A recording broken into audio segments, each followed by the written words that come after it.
Jeg er Åge Stahøj og konsulent hos Ankerhus A/S. I denne video vil jeg præsentere, hvordan Ankerhus netop nu arbejder med virtuel læring og ledelse. Jeg inviterer jer i dag her til Ankerhus virtuelle lokale, hvor vi både har reception og forskellige mødefaciliteter.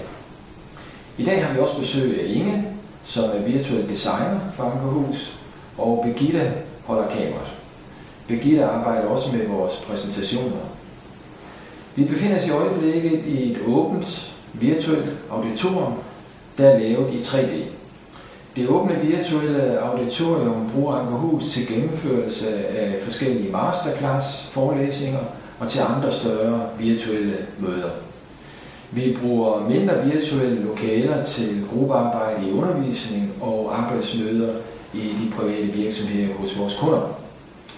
Ved anvendelse af store eller små lokaler til virtuel læring skaber Ankerhus det, vi kalder en ny kontekst, hvor konsulenterne bruger synkron coaching, og hvor der gennemføres virtuel gruppearbejde mellem modulerne i Ankerhus lederuddannelse.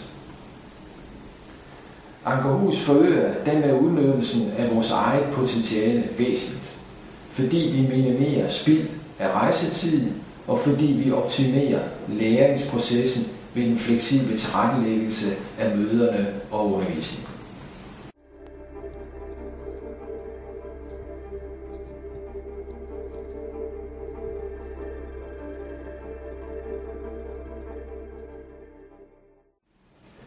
Jeg starter et modul i Ankerhus lederuddannelse med face-to-face møde i den virkelige verden.